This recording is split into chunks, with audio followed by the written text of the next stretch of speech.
오늘은 마태복음 11장 2절에서 6절까지 말씀을 가지고 그이가 당신이오니까 라는 제목으로 말씀을 좀 나누겠습니다.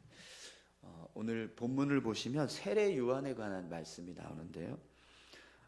세례 요한은 예수님의 길을 예비하기 위해서 보낸 선지자로 알려져 있습니다. 오늘 이제 본문 우리가 읽지는 않았지만 10절에 보시면 예수님도 세례 요한을 이렇게 설명하고 있습니다. 기록된 바 보라, 내가 내 사자를 내 앞에 보내노니 그가 내 길을 내 앞에 준비하리라 하신 것이 이 사람에 대한 말씀이니라. 예수님께서도 이렇게 세례 요한을 자신의 길을 예비하기 위해서 먼저 보낸 자다, 이렇게 말씀을 하시는 거죠. 그런데 오늘 본문 말씀을 보면 그런 세례 요한이 예수님을 향해서 예수님이 메시아가 맞습니까? 아니면 우리가 다른 메시아를 기다려야 합니까? 이렇게 질문을 하는 것을 보게 됩니다. 2절 3절 말씀 함께 보겠습니다. 요한이 옥에서 예수님 그리스도께서 하신 일을 듣고 제자들을 보내어 예수께 여짜오되 오실 그이가 당신이오니까 우리가 다른 일을 기다리오리까. 아멘. 세례 요한이 옥에 갇혔는데요. 그때 이제 그리스도께서 하신 일을 듣고 제자들을 예수님께 보냅니다. 그리스도께서 하신 일을 듣고라는 건 예수님께서 지금 이제 공생의 사역을 시작하셔서 이루어가고 계시는 사역의 모습을 세례 요한이 들었다라는 겁니다. 그런데 이제 그 이야기들을 듣고 제자들을 예수님께 보냈습니다. 근데 제자들을 예수님께 보내서 하는 질문이 당신이 우리가 기다리는 그분이 맞습니까?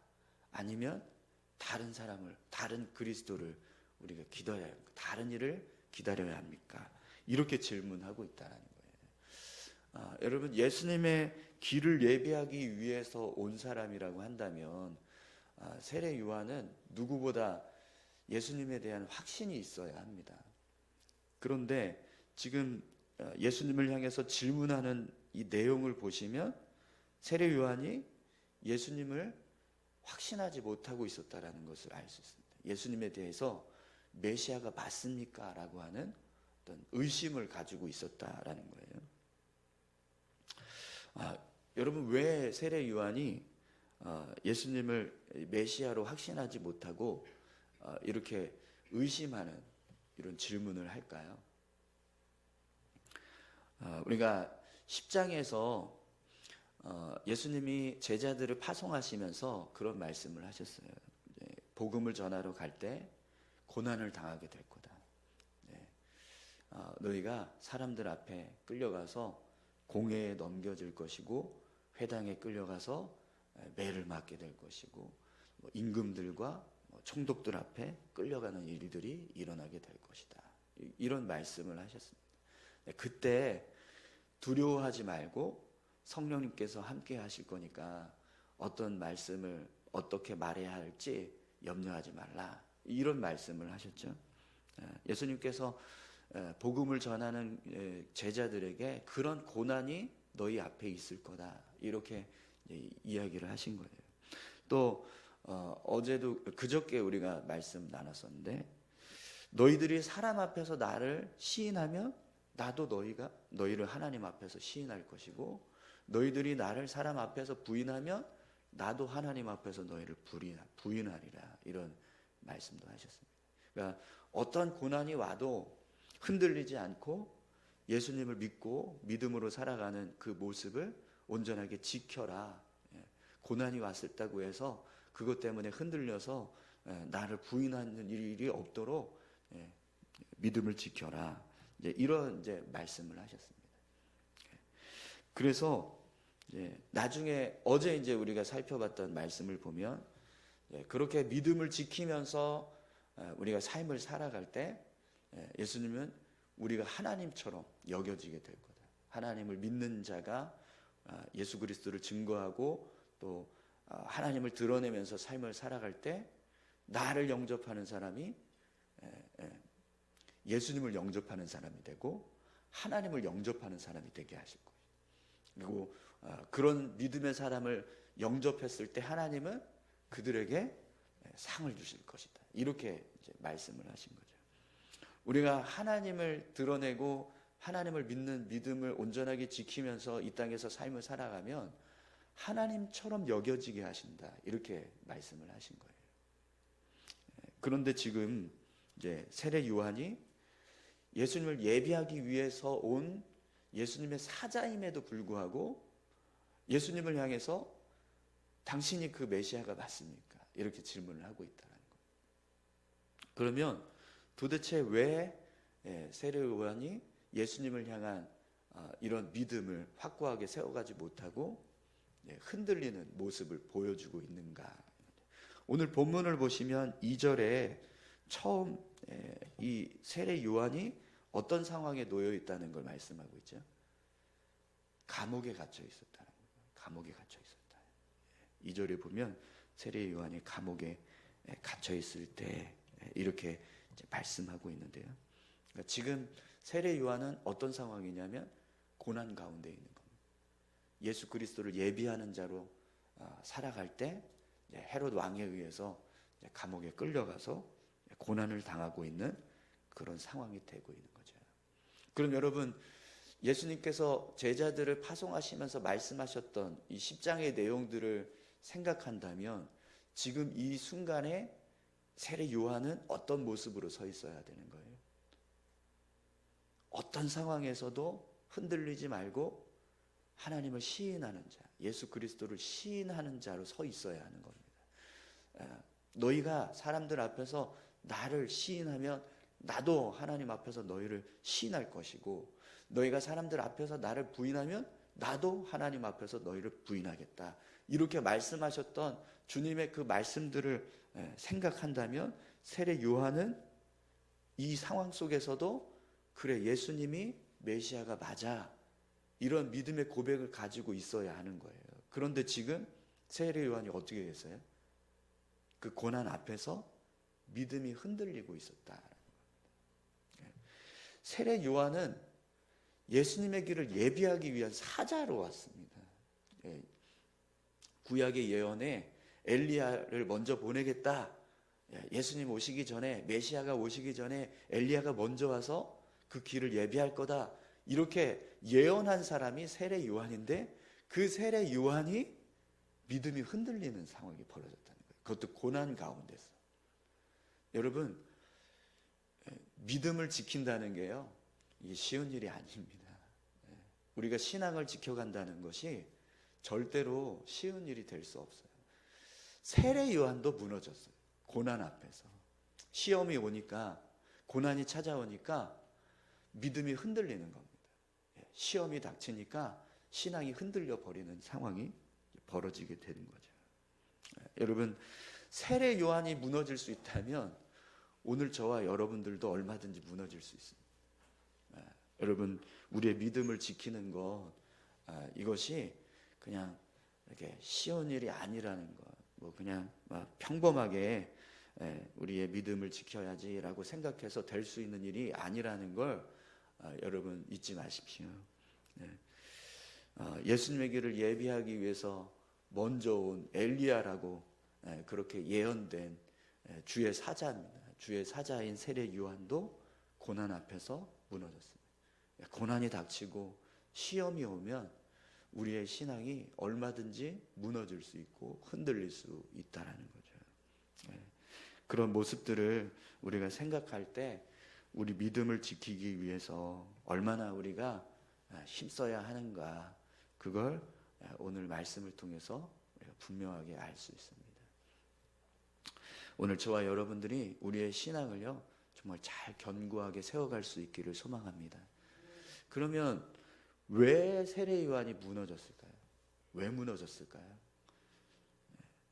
여러분, 유대인들은요 예수님에 대한 기대감, 메시아에 대한 기대감이 있었어요. 당시 유대인들에게 메시아라고 하면 이 세상을 완전히 정복하는 아주 강력한 힘을 가진 재판관 혹은 뭐 심판자, 왕, 이런 모습으로 메시아가 올 것이다. 이런 기대감이 있었습니다. 이사야서 35장 4절에 보면 이런 말씀이 있습니다. 겁내는 자들에게 이르기를 굳세어라, 두려워하지 말라. 보라, 너희 하나님이 오사 보복하시며 갚아주실 것이라. 하나님이 오사 너희를 구원하시리라 하라. 메시아가 이 땅에 오셨을 때 그 메시아의 사역은 완전히 자유케 하는, 나라를 회복하고 이스라엘 백성들을 자유케 하는 그런 어떤 구원자, 그런 모습으로 오실 것이다 라고 하는 기대감을 가지고 있었습니다. 그래서 당시 유대인들은요, 자기들을 지배하고 있는 로마 군대를 몰아내고 또 유대인이 아닌 이방인이 왕이 되어서 예루살렘을 통치하고 있었던 이 헤롯 왕, 아주 폭군 같은 아주 포악한 왕이었죠. 그 헤롯 왕을 물리치고 메시아가 우리의 왕이 되실 것이다. 그들을 다 심판하고 우리 왕으로서 우리를 다스리시는 분이 될 거다. 이런 기대감을 가지고 있었어요. 그런데 세례 요한도 그런 유대인들이 가지고 있던 기대감과 크게 다르지 않았어요. 메시아가 오셔서 행하실 일이 그런 모습일 거라고 기대했던 겁니다. 그러니까 지금 자신이 감옥에 갇혀 헤롯 대왕이라는 이 이방인의 왕의 아주 그 폭정에 의해서 감옥에 갇혀 있는 이 상황에 있을 때 예수님께서 행하시는 이 사역들을 보면은 예수님은 전혀 그런 모습이 보이지 않잖아요. 지금 예수님께서 행하시는 일은 뭔가 나라를 막 이렇게 지배해서 자신이 왕이 될 것처럼 그렇게 사역을 감당하시는 게 아니라 그냥 뭐 병든 사람 고쳐주고 있고 막 연약한 사람들만 돌보고 있고, 이스라엘 백성들이 기대했던, 유대인들이 기대했던 왕의 모습은 전혀 보여주지 않아요. 그러니까 내가 지금 이런 고난에 있고 감옥에 갇혀 있는 이 상황에서 정말 이분이 메시아라면 이런 이 고난의 상황을 완전히 다 바꿔서 나를 자유케 하고 나를 해방시켜주고 또 이 고난 가운데 있는 유대인들을 해방시켜주는 그런 왕의 모습을 보여주셔야 되는데 그걸 보지 못하니까 세례 요한이 당신이 그분 맞습니까? 이렇게 했다라는 거예요. 유대인들이 가지고 있는 기대감, 또 세례 요한이 가지고 있던 기대감, 그 기대감과 예수님이 행하시는 사역의 모습은 전혀 달랐다라는 겁니다.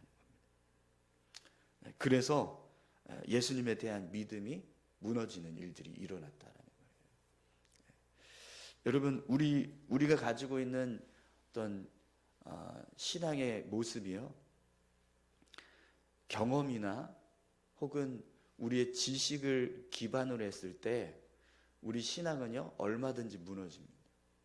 내가 경험한 하나님의 모습이 내가 기대했던 하나님의 모습과 다르면 우리 신앙이 무너지고요, 우리가 생각하고 있던 어떤 지식이 기대하고 있는 그런 하나님의 모습이 있는데 그런 모습과 다르게 하나님께서 행하실 때, 내가 가지고 있는 생각과 다른 모습의 하나님을 볼 때 그것 때문에 우리의 신앙이 무너질 수 있다는 거예요. 세례 요한도 자신이 가지고 있는 예수님에 대한 기대치가 있었습니다. 그런데 그 기대치에 예수님께서 부응하지 않으셨어요. 근데 부응하지 않은 게 아닙니다. 예수님이 행하신 일들을 보면 사실은 메시아가 이루어야 할 사역의 모습이 맞습니다. 오늘 본문에 보면 예수님께서 세례 요한의 질문에 이렇게 대답하십니다. 4절 5절 말씀 보시죠. 예수께서 대답하여 이르시되 너희가 가서 듣고 보는 것을 요한에게 알리되 맹인이 보며 못 걷는 사람이 걸으며 나병 환자가 깨끗함을 받으며 못 듣는 자가 들으며 죽은 자가 살아나며 가난한 자에게 복음이 전파된다 하라. 아멘. 예수님께서 지금 말씀하고 계시는 이 내용들은요, 이사야 선지자가 메시아가 이 땅에 오셔서 이루게 될 사역의 모습을 설명한 걸, 그걸 그대로 이야기하신 거예요. 이사야서 29장 18절에서 19절에 이렇게 말씀합니다. 그날에 못 듣는 사람이 책의 말을 들을 것이며 어둡고 컴컴한 데서 맹인의 눈이 볼 것이며 겸손한 자에게 여호와로 말미암아 기쁨이 더하겠고 사람 중 가난한 자가 이스라엘의 거룩하신 이로 말미암아 즐거워하리니. 이게 메시아가 이 땅에 오셔서 행하실 사역의 모습이라는 거예요. 눈먼 자가 보게 되고 말하지 못하는 자가 말하게 되고 연약한 자들이 자유함을 얻고. 이사야서 35장 5절에서 6절에 이렇게 말씀하고 있습니다. 그때 맹인의 눈이 밝을 것이며 못 듣는 사람의 귀가 열릴 것이며 그때 저는 자는 사슴같이 뛸 것이며 말 못하는 자의 혀는 노래하리니 이는 광야에서 물이 솟겠고 사막에서 시내가 흐를 것임이라. 아멘. 예수님께서 이루실 사역의 모습은 지금 오늘 본문에서 말씀하신 것처럼 예수님께서 이루신 사역과 메시아, 구약에 예언되어져 있는 메시아의 사역과 일치됩니다. 예수님이 행하시는 모든 일들은 다 메시아가 이루게 될 일들을 지금 다 성취해가고 계시는 거였어요. 그런데도 불구하고 세례 요한이 가지고 있는 예수님에 대한 생각, 메시아에 대한 생각은 단편적이었습니다. 그러니까 이사야서 35장 4절에서 말씀하고 있는 우리를 자유케 하실, 우리를 구원하실 어떤 이 세상의 악함으로부터 우리를 자유케 하실 예수님, 메시아, 여기에만 이제 초점을 두고 그런 메시아가 오실 것이다라고 하는 기대감을 가지고 있었던 거죠. 그런데 예수님께서 이루시는 사역은 전혀 그런 사역이 아니었던 거예요. 근데 사실 예수님께서 이 세상을 자유케 하시는 구원자로 오셔서 왕이 되신다라고 하는 것도 온전히 이루십니다. 어떻게 이루시죠? 유대인들이 생각하는 방식으로 그걸 이루는 게 아니라 예수님은 예수님의 방식으로 그걸 이루세요. 십자가에 달려 죽으심으로 모든 죄로부터 우리를 자유케 하시는, 진짜 우리 영혼을 구원하실 수 있는 왕으로 이 땅에서 그 메시아의 사역을 이루어 가신다는 거죠. 근데 유대인들은 그게 아니라 우리를 구원하시기 위해서 오신 메시아라면 지금 헤롯 왕, 폭정하는 헤롯 왕도 물리치고 로마 군대도 몰아내고 이 땅을 자유케 하시는 유대인의 왕으로 오시기를 기대했었다라는 겁니다. 근데 그게 되지 않으니까 예수님 맞습니까? 이런 일이 벌어진다라는 거죠. 근데 여러분, 우리가 가지고 있는 지식이나 생각이 오히려 예수님을 믿는데 걸림돌이 될 수 있습니다. 내가 기대하는 예수님이 있습니다. 기도하면서 예수님 이렇게 해주세요 라고 했는데 그렇게 해주실 걸 믿습니다 라고 하는 그 믿음이 오히려 나를 무너지게 하는 걸림돌이 되는 거예요.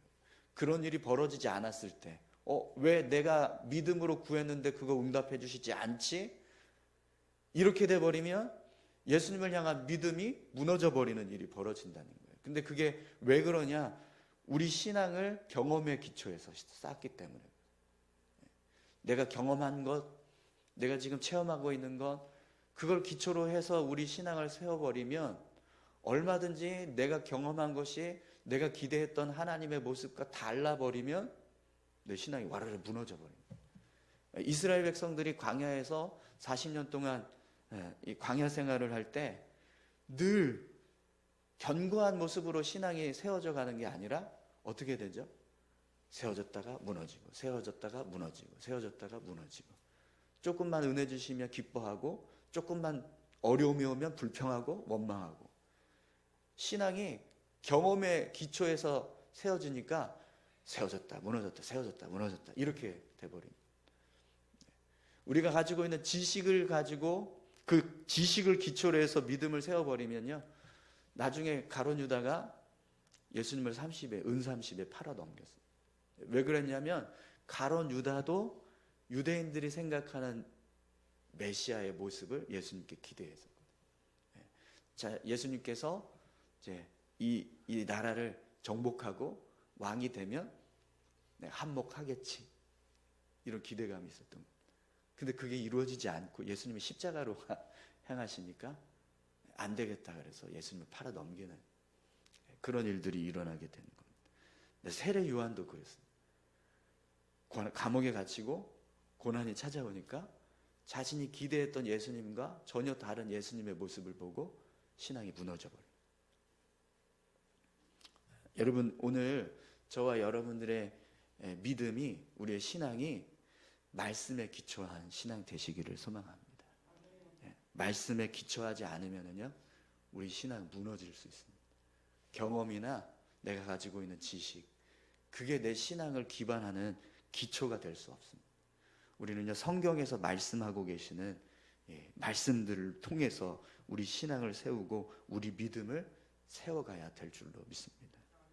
오늘 본문에 보시면 마지막 절에 예수님께서 이렇게 말씀하십니다. 누구든지 나로 말미암아 실족하지 아니하는 자는 복이 있도다 하시니라. 아멘. 우리가 가지고 있는 예수님에 대한 생각이나 경험, 혹은 내가 바라는 예수님을 향한 어떤 기대감, 소망, 소원, 이런 것들이 결국에는요, 우리를 실족하게 하는 걸림돌이 됩니다. 그런데 그런 걸림돌들을 다 제거하고 우리가 온전히 정말 말씀을 기초로 해서 우리의 신앙을 세워갔을 때, 그래서 내가 어떤 상황에서도 넘어지지 않고 우리 믿음을 지키면 복 있다, 이렇게 말씀하세요. 복 있다. 나로 말미암아 실족하지 않는 자는 복이 있도다. 여러분, 이 복이 어떤 복인지 어제 말씀 우리가 생각하시면 그 복의 의미를 이해하실 겁니다. 예수님께서 너희를 영접하는 자가 나를 영접하는 것이고, 나를 영접하는 자가 나를 보내신 이를 영접하는 것이다.